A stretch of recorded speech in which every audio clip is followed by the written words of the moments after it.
Assalamualaikum warahmatullahi wabarakatuh. Yang terhormat dosen uji kinerja PPG dalam jabatan kategori 2 tahun 2022. Perkenalkan, nama saya Diana Yusuf, guru pendidikan Pancasila dan Kewarganegaraan di SMK Negeri 5 Kota Tangerang, Provinsi Banten. Sekaligus sebagai mahasiswa PPG dalam jabatan kategori 2 tahun 2022 di Universitas Negeri Yogyakarta. Pada hari ini, Selasa 13 Desember tahun 2022, saya akan melaksanakan praktik pembelajaran untuk memenuhi uji kinerja PPG dalam jabatan kategori 2 tahun 2022 dengan mengambil materi Sistem Demokrasi dan Dinamika Pancasila sesuai Undang-Undang Dasar Negara Republik Indonesia tahun 1945 di kelas 11 OTKP 1 semester 1. Berikut adalah video praktik pembelajaran pendidikan Pancasila dan Kewarganegaraan yang saya laksanakan menggunakan kurikulum 2013 dengan model problem based learning. Selamat menyaksikan. Wassalamualaikum warahmatullahi wabarakatuh.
Hai. Apa kabar semuanya? Yuk, seperti biasa disiapkan dahulu agar temannya tahu kalau kita akan mulai belajar. Silakan ketua kelas. Siap. Sudah siap. Ucap basmalah.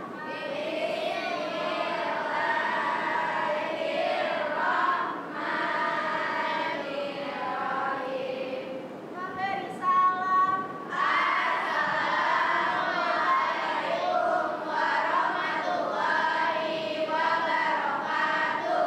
Waalaikumsalam warahmatullahi wabarakatuh. Selamat siang. Siap.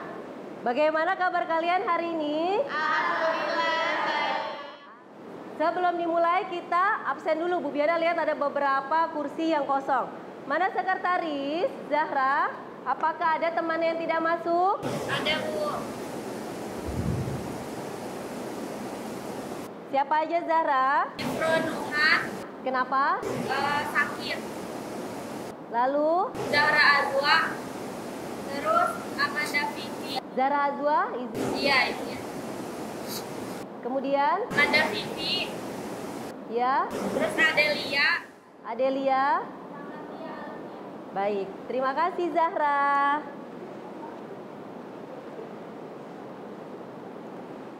Terima kasih untuk hari ini. Seperti biasa, yang piket sudah membantu Bu Biana untuk menyiapkan alat-alat dan juga sudah membersihkan kelasnya. Ya. Untuk hari ini, Bu Biana sebelum belajar kembali untuk membangkitkan semangat kebangsaan kalian ya sebagai generasi bangsa. Kita akan menyanyikan lagu Satu Nusa Satu Bangsa. Saya minta tolong Hani, dirigen kita. Tolong semua berdiri tegak dan siap.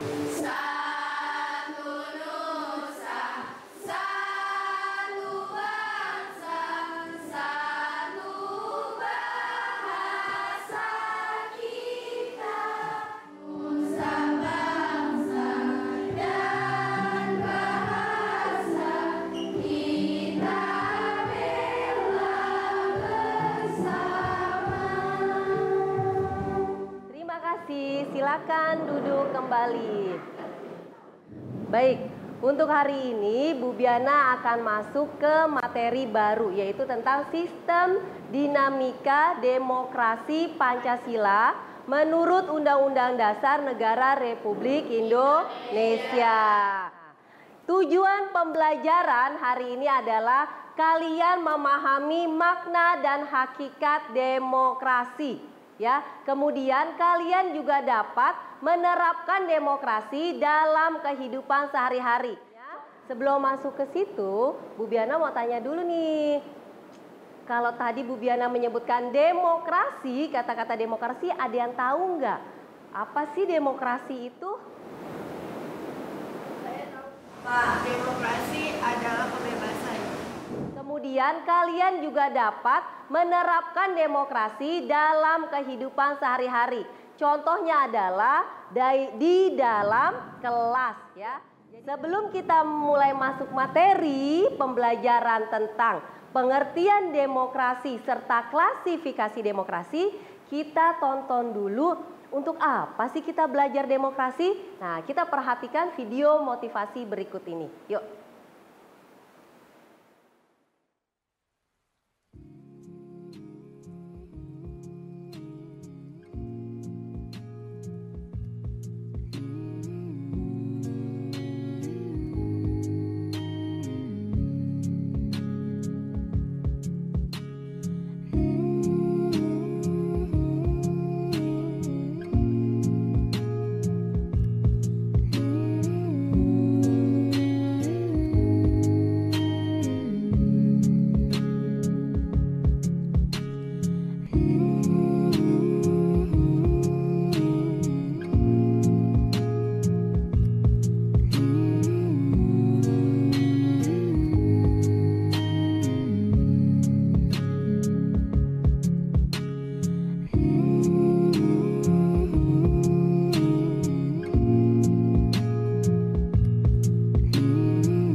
Kasihan, sedih ya? Semoga di rumah kalian, karena demokrasi itu diawali dari rumah. Semoga hal itu tidak terjadi ya, tapi tercipta justru yang namanya keluarga yang demokrasi. Coba Bu Biana mau tahu dong, kira-kira video motivasi itu tadi tuh perasaan kalian kasihan, sedih, apalagi? Itu jadi tentang apa? Tentang sebuah keluarga yang tidak mencerminkan demokrasi terhadap anaknya. Anaknya tidak diperbolehkan untuk menentukan dan mengambil keputusan hidupnya. Karena terlalu dikekang. Jadi tadi anaknya tidak boleh membuat keputusan. Baik dimulai dari memilih sekolah, memilih kegiatan yang disukai, maupun memutuskan apa yang terbaik untuk hidupnya. Nah, sekarang kalian sudah paham nih, kenapa kita harus belajar demokrasi? Mau hak kalian diambil? Tidak. Hak itu harus kita pertahankan ya. Hak itu harus kita pertahankan. Karena hak itu adalah milik pribadi masing-masing individu.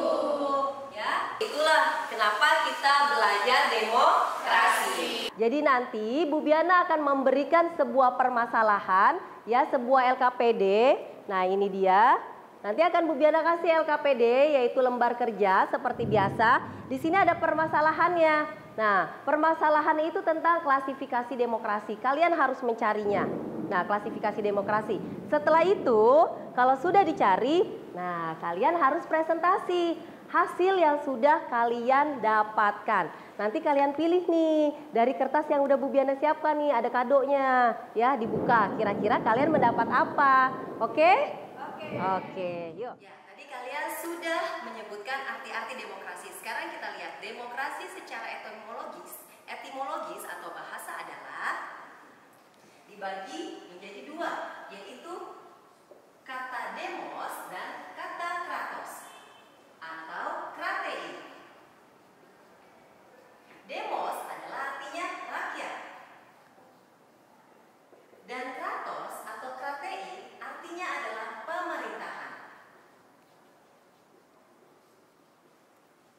Jadi, secara etimologis, demokrasi adalah pemerintahan rakyat. Maksudnya adalah kekuasaan yang tertinggi berada di tangan rakyat, atau bisa disebut juga sebagai kedaulatan rakyat. Bisa dimengerti pengertian demokrasi secara etimologis atau bahasa? Ya, seperti itu ya. Ya, baik. Materi yang kedua, Bu Diana akan membahas klasifikasi demokrasi.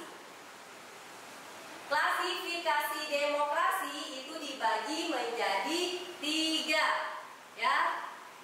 Yaitu yang pertama berdasarkan titik perhatiannya, yang kedua berdasarkan ideologi, yang ketiga adalah berdasarkan proses penyaluran kehendak rakyatnya. Sebelumnya, Bu Diana akan mengelompokkan terlebih dahulu kalian untuk menyelesaikan nanti masalah yang Bu Diana share ke kalian, ya.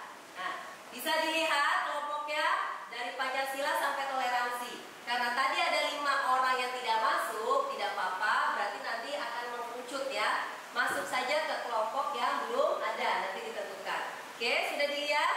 Sudah. Nah, silakan masing-masing kelompok ambil LKPD-nya ke depan. Kemudian kalian lihat ya, di situ Bu Diana sudah mencantumkan ciri-cirinya, kemudian contoh negaranya. Setelah ini nanti kalian akan melakukan post test. Sebelumnya kan Bu Diana udah ngasih pre-test, ya kan? Bu Diana sudah nge-set pre-test itu ketika di rumah, ya kan? Nah, jadi dia sekarang lebih mudah, waktunya itu tidak terlalu panjang. Nah, jadi nanti post test itu setelah dijelaskan, setelah kalian membaca, setelah kalian mencari, kalian akan melakukan post test. Kita lihat hasilnya, apakah ada peningkatan atau tidak. Baik, kerjakan, dimulai dari sekarang.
Diana punya hadiah nih ya.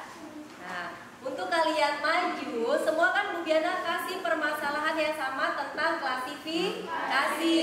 Nah, tapi untuk presentasi tidak semuanya membacakan ya. Jadi nanti kita saling bertukar informasi. Mungkin apa yang kalian kerjakan itu ada yang kurang. Bu Diana tidak bilang salah, tapi ada yang kurang. Nah, sekarang silakan maju perwakilan masing-masing kelompok untuk mengambil hadiahnya. Kalian presentasi bagian yang mana? Ayo, sama-sama maju. Silakan. Ini dia. Ya, jangan miring nih. Udah, satu lagi yang mau ambil siapa? Oh, memang sengaja ini bonus.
ketika maju ke depan, presentasi seperti biasa harus sikap siap. Penilaiannya ketika presentasi adalah kalian harus siap, gak boleh begitu, gak boleh ya nyender ke belakang, tidak boleh.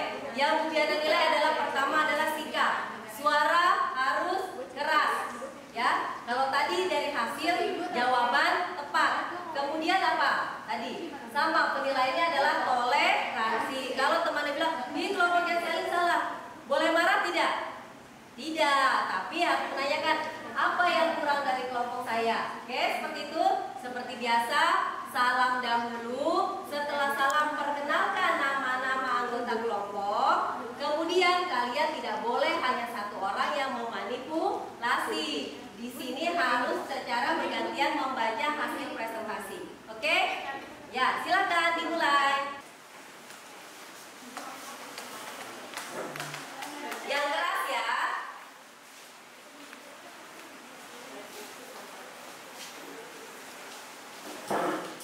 Assalamualaikum warahmatullahi wabarakatuh. Waalaikumsalam warahmatullahi wabarakatuh.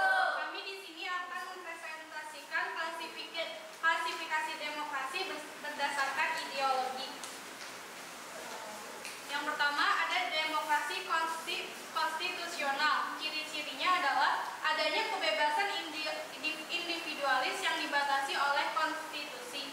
Agama menjadi urusan masing-masing individu. Negara hanya alat untuk mencapai tujuannya. Contoh negaranya yaitu ada Kanada, Jerman, dan USA. Yang kedua, demokrasi rakyat. Ciri-cirinya menganut paham Marxisme atau komunisme. Negara tercipta tanpa kelas sosial. Tidak ada kepemilikan pribadi. Negara merupakan alat mencapai komunisme dan kekerasan. Dipandang sebagai alat yang sah. Contoh negaranya ada Cina dan Korea Utara. Ada yang mau ditanyakan? Tanyakan dulu temannya. Ada yang ditanyakan? Ada mau nanya? Ada mau nanya nggak? Ada yang mau nanya? Oke, silakan, Livia. Didengarkan temannya. Mengapa Indonesia tidak menerapkan demokrasi liberal?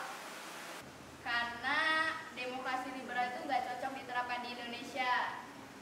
Karena tidak bertentangan dengan Pancasila, terutama sila pertama yaitu ketuhanan yang Maha Esa, di mana negara memiliki keyakinan beragama, sedangkan demokrasi liberal agamanya itu urusan masing-masing.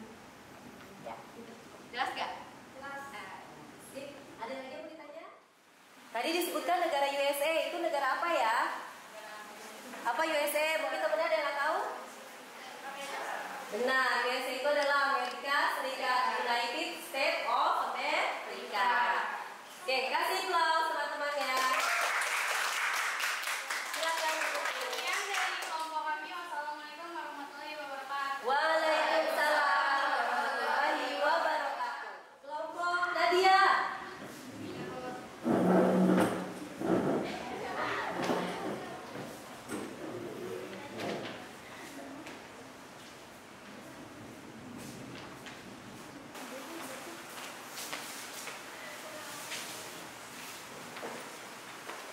Assalamualaikum warahmatullahi wabarakatuh. Waalaikumsalam warahmatullahi wabarakatuh. Berdirinya kami di sini, kami ingin mempresentasikan tugas kami. Perkenalkan, nama saya. Sebentar, suaranya kedengaran tidak ke belakang? Lebih keras ya. Assalamualaikum warahmatullahi wabarakatuh. Waalaikumsalam warahmatullahi wabarakatuh. Berdirinya kami di sini, kami ingin mempresentasikan tugas kami. Perkenalkan, nama saya Nadia Sabika. Nama saya Alfia Yasmin. Nama saya Uci Agustin. Nama saya Anggi Rahayu.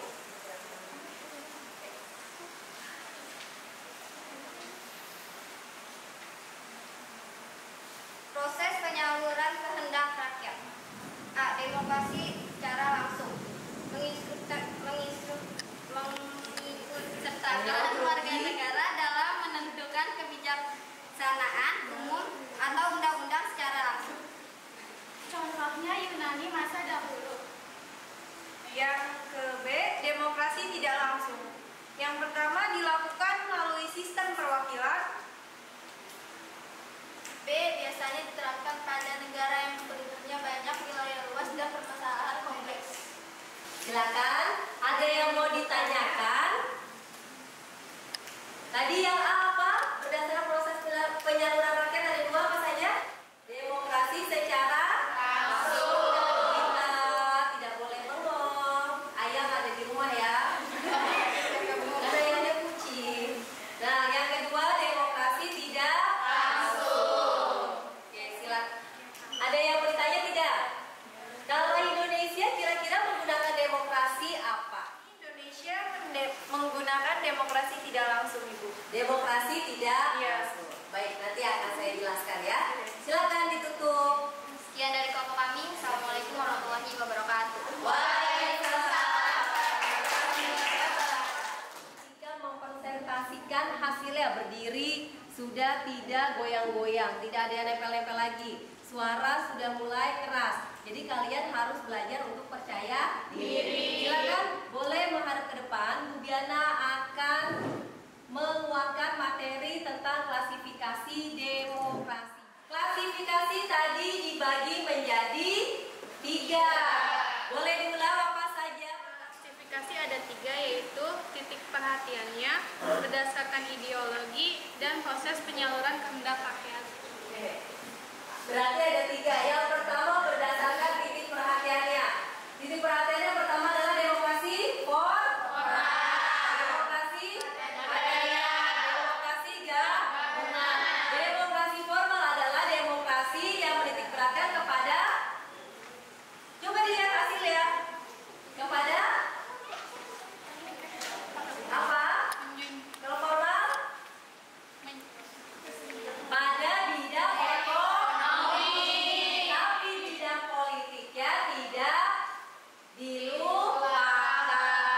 Contoh negaranya adalah negara Jerman, Amerika Serikat, Kanada, Prancis, kemudian Australia. Yang kedua adalah demokrasi material. Kalau material, apa demokrasi material? Oke, coba tolong dibaca Audi. Apa demokrasi material? Menghilangkan perbedaan dalam ekonomi dan persamaan di bidang politik, kurang diperhatikan bahkan dihilangkan. Menghilangkan perbedaan di bidang ekonomi. Jadi bidang politik tidak terlalu diperhatikan. Di sini ada ini nih, ada semboyannya seperti ini. Ya, jadi semua warga negara itu sama rata, sama rasa. Pernah mendengar tidak? Nah, itu yang menggunakan asas tersebut, semboyan tersebut itu adalah negara China dan Korea Utara. Yang ketiga adalah demokrasi gabungan. Demokrasi gabungan itu adalah demokrasi yang menghilangkan keburukan dari demokrasi material dan demokrasi formal, ya, tetapi mengambil kebaikan dari demokrasi material dan juga formal. Lalu kalau Indonesia menggunakan demokrasi yang mana? Gabungan. Indonesia itu ciri khas sendiri. Nah, Seli dan Safira, demokrasi Pancasila. Apa demokrasi Pancasila? Akan dijelaskan pada pembelajaran berikutnya. Ya. Nah, sekarang kita fokus dulu di klasifikasi. Yang kedua, klasifikasi yang kedua, tolong dibaca. Zahira. Zafira. Yang kedua, klasifikasi yang kedua, tolong dibaca. Apa saja? Ada demokrasi konstitusional, ciri-cirinya yaitu adanya kebebasan individualisme di mana pemerintahannya dibatasi oleh konstitusi serta negara hanyalah alat untuk mencapai tujuan. Agama menjadi urusan masing-masing individu. Jadi ada dua demokrasi. Yang pertama adalah demokrasi konstitusional dan yang kedua adalah demokrasi rakyat. Kalau konstitusional itu adalah umumnya ciri khas dari negara liberal. Kalau demokrasi rakyat itu adalah ciri khasnya menggunakan paham Marxisme dan komunisme. Seperti itu. Jadi antara tadi berdasarkan titik perhatian dengan ideologi itu sama, saling bersangkutan. Ya kan, bisa dilihat dari negara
hari ini mengenai hakikat demokrasi, yaitu menurut pembukaan Undang-Undang Dasar Negara Republik Indonesia tahun 1945, demokrasi adalah kedaulatan yang berada di tangan rakyat.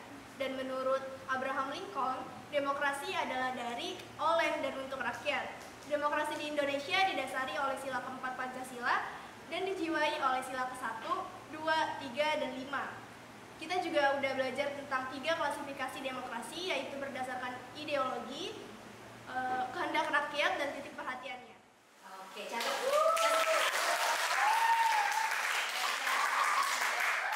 Ya, jadi kalau di Indonesia demokrasi Pancasilanya dilandaskan pada sila keberapa tadi? Sila keempat Pancasila dan dijiwai oleh sila ke-1, 2, 3, dan 5. Baik, terima kasih. Pembelajaran pendidikan Pancasila hari ini sangat menarik ya tentang demokrasi.